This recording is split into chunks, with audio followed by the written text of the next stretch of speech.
கர்த்தருடைய பரிசு நாமத்திற்கு ஸ்தோத்திரம் உண்டாவதாக. இன்றைய ஜீவவாக்கின் நிகழ்ச்சியை கேட்டுக்கொண்டிருக்கும் அனைவரையும் கர்த்தருடைய பரிசு நாமத்தினால் வாழ்த்துகிறேன், ஆசீர்வதிக்கிறேன். இன்றைய தின தியானத்திற்கு தேவன் கொண்டு வேத பகுதி, அது சங்கீத புத்தகம், அது 105ஆம் சங்கீதம், அது 4ஆம் வசனம். சங்கீதம் 105:4. கர்த்தரையும் அவர் வல்லமையையும் நாடுங்கள், அவர் சமூகத்தை நித்தமும் தேடுங்கள். இன்றைய தினம் இதை கேட்டுக்கொண்டிருக்கும் தேவ பிள்ளைகளே, தேவ சமூகத்தை நித்தமும் தேடுவதற்காக கர்த்தர் உங்களை அழைக்கிறார். கேட்கிறவனும் பெற்றுக்கொள்கிறான், அதே போல் தேடுகிறவன் கண்டடைகிறான். அப்ப தேவ சமூகத்தை நம்ம நித்தமும் தேட வேண்டும், நித்தமும் தேட வேண்டும். அதான் சொல்றது பாருங்க, நித்தமும் தேடுங்கள். ஏதோ ஒரு நாள் தேடுங்க அப்படின்லாம் கிடையாது, நித்தமும். காலை தோறும் ஒரு கிருபை புதிதாக இருக்கும், அதிகாலையில் என்னை தேடினவனை கண்டடைவான். அப்ப அதிகாலை நேரத்தில் எழுந்து அவரை தேடி கண்டடைவதற்காக கர்த்தர் ஆயத்தமாக காத்து கொண்டிருக்கிறார்.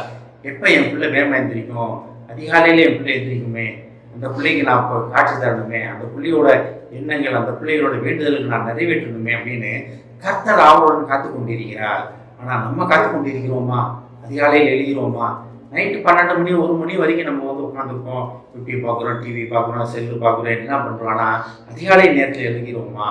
இது ஒரு பெரிய கொஸ்டின் மார்க். ஒருவேளை வேலை பழு நேரமாக ஒரு சில நாளால் எந்திரிக்க முடியாது, அது உண்மைதான். வேலை முடிச்சு வரதே 1 மணி 2 மணி வருவாங்க, வந்து படுத்தோன்னு எந்திரிக்கிறது கொஞ்சம் கஷ்டம்தான். ஆனால் அப்பேற்பட்டவங்களும் தேவன் அறிவார். தேவன் அவங்க இன்னைக்கு கட்டாயம் எந்திரிச்சே ஆகணும் அப்படின்னு தேவன் இது பண்ண மாட்டார். தேவனுக்கு தெரியும் யார் யாராலும் என்ன செய்ய முடியும் அப்படின்னு. அப்போ வேலைக்கு போயிட்டு ஆகி வீட்டில் இருக்கவங்க நம்மளால செய்ய முடியும், நார்மலாக காலையில் வேலைக்கு போயிட்டு மதியம் சாயந்தரம் வரவங்களால இதை செய்ய முடியும். அப்போ நம்ம நித்தமும் தேவனை தேடுவதற்காக அழைக்கப்பட்டவர்கள், படைக்கப்பட்டவர்கள். அப்போ நம்ம தேவனை தேடி தேவனோட கிருபையை பெற்றுக்கொள்ள வேண்டும். அந்த வசனம் அழகாக இருப்பாங்க இல்லைங்க, கர்த்தரையும் அவர் வல்லமையையும் நாடுங்கள்.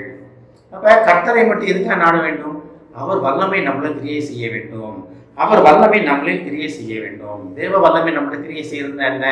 நீங்கள் போராட்டமெல்லாம் கட்டுகள் உடைக்கப்படும், நீங்கள் போராட்டங்கள்லாம் நோய்கள் குணமாகும், நீங்கள் போராட்டமெல்லாம் கடன் பிரச்சனைகள், என்ன பிரச்சனைகள் அந்த வீடுகள் இருந்தாலும் அவங்க பேச வரவங்க என்ன பிரச்சனைகள் இருந்தாலும் அவங்க விடுதலை ஆவார்கள். அதான் தேவனுடைய வல்லமை உங்கள் மூலமாக வெளிப்பட வேண்டும். அப்ப கர்த்தருடைய வல்லமை உங்களுக்காக காத்து கொண்டிருக்கிறது, உங்களை நிரப்புவதற்காக காத்து கொண்டிருக்கிறார் அவரு.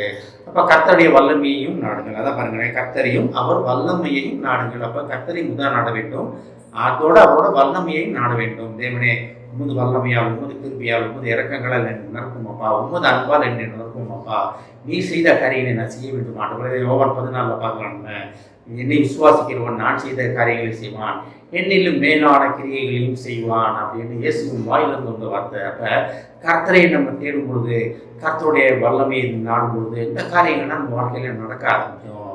இதுக்காக ஊழியக்காரங்கள்லாம் தேவை கிடையாது. தேவனை தேடுகிற கர்த்தரை தேடுகிற அனைவருக்கும் இது நிச்சயமாக கிடைக்கும்.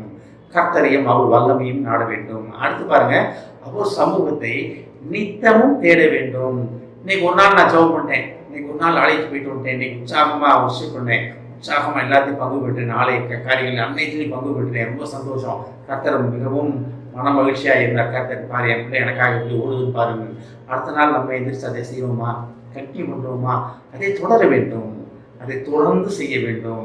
எந்த ஒரு தேவனை தேடுகிற தேவனத்தில் நெருங்குவதற்கு ஒரு முற்றுப்புள்ளியே கிடையாது. இதெல்லாம் முடிச்சுட்டேங்க, தேவன் நட்ட பிரியமா இருப்பார் அப்படின்னா தேவன் நம்ம பிரியமா தான் இருக்கார். ஆனால் தான் நம்மளை உட்கார வச்சிருக்கார், இதை கேட்க வைத்திருக்கிறார். தேவன் பிரியமா இல்லாட்டி இதெல்லாம் நடக்காது, கேட்க முடியாது, பேச முடியாது, எதுவுமே நடக்காது. ஆனால் நம்ம தினமும் அவரிடத்தில் சேர வேண்டும், தினமும் அவரை நோக்கி பார்க்க வேண்டும். என்னை நோக்கி பார்த்த உங்கள் பிரகாசம் அடைந்தன வெட்கமடையவில்லை அப்படின்னு படிக்கிறோம். நம்ம எப்படி தினமும் அவரை தேடி தினமும் அவர் முகத்திற்காக காத்திருக்க வேண்டும். நான் அடிக்கடி உங்களுக்கு சொல்லுவேன், தேவனை பார்க்கும் நேரம், தேவனை தேடும் நேரம், தேவனுடைய வல்லமையை பெற்றுக்கொள்ளும் நேரம் அன்றைய காலத்தில் எல்லா நேரமும் உண்டு.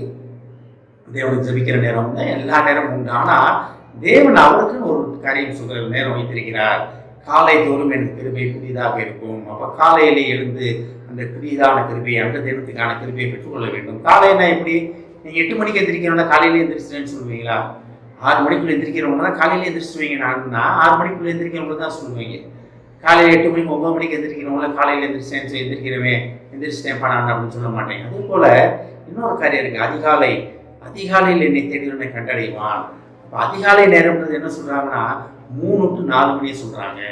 அப்போ தேவனை கர்த்தரையும் அவர் வல்லமையும் நாடுங்கள், அவர் சமூகத்தை நித்தமும் தேடுங்கள், அவர் சமூகத்தை நித்தமும் தேடுங்கள். அதிகாலையிலே எழுந்து காலையிலே எழுந்து அவர் கிருபையை, அவர் சமூகத்தை, அவர் வல்லமையை பெற்றுக்கொள்ள தேவன் நம்மளை அழைக்கிறார். அவர் நமக்கு கொடுக்க ஆயத்தமாக இருக்கிறார்.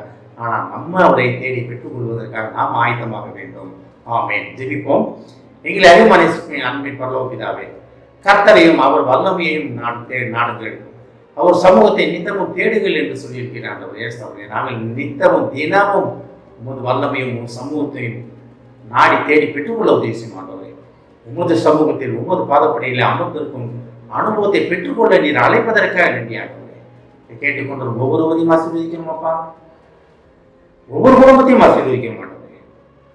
குடும்பத்தில் உள்ள ஒவ்வொருவரும் தப்பனை உமது சமூகத்திலே காத்திருந்து உமது வல்லமையும் உமது கிருபையும் பெற்றுக்கொள்ள நீர் அழைப்பதற்காக நன்றியாகவே. குடும்பத்தில் உள்ள நோய்வாய்ப்பட்டிருப்பவர்களை உங்களுக்கு தெரியுமாப்பா. உமது ரத்தத்தை அவர் மேல் தெளிக்கிறோம் ஆண்டவரே. பரிபூர்ண விடுதலை கேட்கிறோம் அப்பா. ஏஸ்தாப்பா, இந்த நொடி பொழுதிலே அவர் விடுதலையிலிருந்து எழுப்பி நிற்க உதவி செய்வோம்ப்பா. வியாதியின் படுக்கையை மாற்றி போடுவோம்ப்பா. குடும்பத்தில் உள்ள ஒவ்வொருவரையும் ஆசீர்வதிக்கணும்ப்பா. இயேசுவின் மூலமாய் கேட்கிறேன் நல்ல பிதாவே. ஆமென். கர்த்தர் உங்களை ஆசீர்வதிப்பாராக.